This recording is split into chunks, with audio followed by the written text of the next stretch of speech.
Hello नमस्कार साथियों, आपका स्वागत है एक बार फिर से हमारे चैनल पे। तो साथियों, आज इस क्लास में देखने वाले हैं दिल्ली पुलिस परीक्षा के लिए जीके जीएस के काफ़ी महत्वपूर्ण सवाल। तो साथियों, केवल 6 से 7 मिनट आपका लेंगे और 2-3 नंबर आपको दिला सकते हैं आपको 28 नवंबर के पेपर में। जैसा कि हमने 1-1.5 महीना से आपका दिल्ली पुलिस परीक्षा के लिए जीके जीएस की तैयारी करा रहे थे, प्रैक्टिस सेट प्रीवियस ईयर, हम उसमें काफ़ी सफल हो चुके हैं। तो साथियों, एक बार पेपर उठाइए। 14 नवंबर से जो आपका पेपर हुआ है उसमें सारे सवाल हमारे ही क्लास से आए हैं। तो और भी क्लास से आए हैं, लेकिन दोस्तों मैं ये नहीं कहूँगा कि मेरा ही पढ़ाया, सब टीचरों ने पढ़ाया और उसमें काफ़ी हम लोग सफल हुए। आपके वही प्रश्न कराए हैं जो आपका दिल्ली पुलिस परीक्षा में आया है। तो साथियों, इस क्लास में काफ़ी हम इम्पोर्टेंट सवाल कराने वाले हैं, केवल जो आपके दिल्ली पुलिस परीक्षा में बार बार पूछा जा रहा है।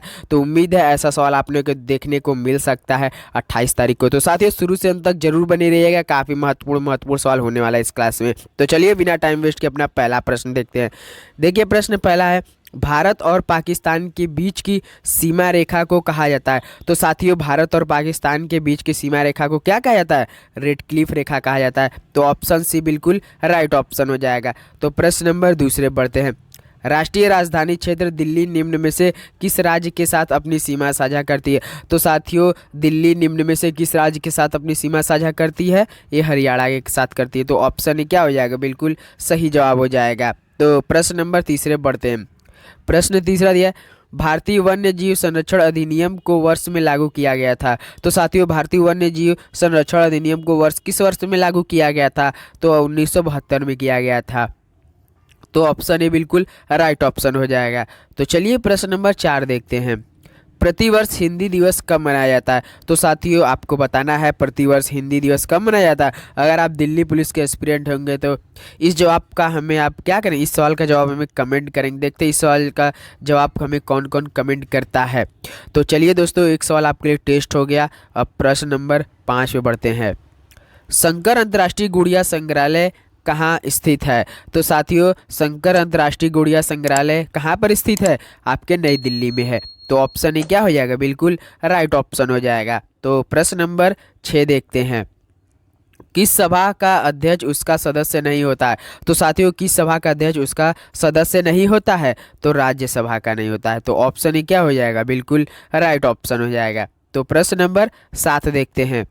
भारतीय संविधान के अनुसार आपात स्थिति घोषित करने का अधिकार किसको है? तो साथियों, भारतीय संविधान के अनुसार आपात स्थिति घोषित करने का अधिकार किसको होता है? तो आपके राष्ट्रपति को होता है। तो ऑप्शन भी क्या हो जाएगा? बिल्कुल राइट ऑप्शन हो जाएगा। तो चलिए प्रश्न नंबर 8 देखते हैं। निम्नलिखित में से भारतीय संविधान के कौन से अनुच्छेद में प्रत्येक स्मारक या स्थानों, कलात्मक या ऐतिहासिक वस्तु की रक्षा करने के लिए राज्य को दायित्व प्रदान करता है? तो साथियों, भारतीय संविधान के कौन से अनुच्छेद में प्रत्येक स्मारक या स्थानों, कलात्मक या ऐतिहासिक वस्तु की रक्षा करने के लिए राज्यों को दायित्व प्रदान किया जाता है? तो अनुच्छेद 49 में। तो ऑप्शन ए क्या हो जाएगा? बिल्कुल राइट ऑप्शन हो जाएगा। तो प्रश्न नंबर 9 देखते हैं। निम्नलिखित में से कौन सा अनुच्छेद 300A के तहत एक अधिकार है? तो साथियों, निम्नलिखित में से कौन सा अनुच्छेद 300A के तहत एक अधिकार है? तो आपका संपत्ति का अधिकार। ऑप्शन सी बिल्कुल राइट ऑप्शन हो जाएगा। तो साथियों, आवाज़ में थोड़ा दिक्कत आ रही तो उसके लिए मैनेज कर लीजिए, क्योंकि थोड़ा सर्दी जुकाम पकड़ लिया तो तबीयत सही नहीं है, तो थोड़ा दिक्कत हो रहा है, तो आप मैनेज थोड़ा कर लीजिए, उसके लिए सॉरी दोस्तों। तो चलिए प्रश्न नंबर 10 देखते हैं। प्रश्न 10 दिया है, किस संवैधानिक संशोधन ने भारतीय संविधान को भाग 9 क नगर पालिकाएं जोड़ा था? तो साथियों, किस संवैधानिक संशोधन ने भारतीय संविधान में भाग 9 क नगर पालिकाएं जोड़ा था? तो साथियों, 74वां जो संवैधानिक संशोधन अधिनियम हुआ था उसके तहत नगर पालिकाएं जोड़ा था। तो ऑप्शन ए क्या है? बिल्कुल राइट ऑप्शन हो जाएगा। तो प्रश्न नंबर 11 देखते हैं।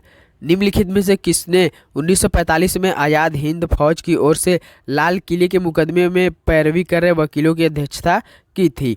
तो साथियों, निम्नलिखित में से किसने 1945 में आज़ाद हिंद फौज की ओर से लाल किले के मुकदमे में पैरवी कर रहे वकीलों की अध्यक्षता की थी? तो आपके मूला भाई देसाई ने की थी।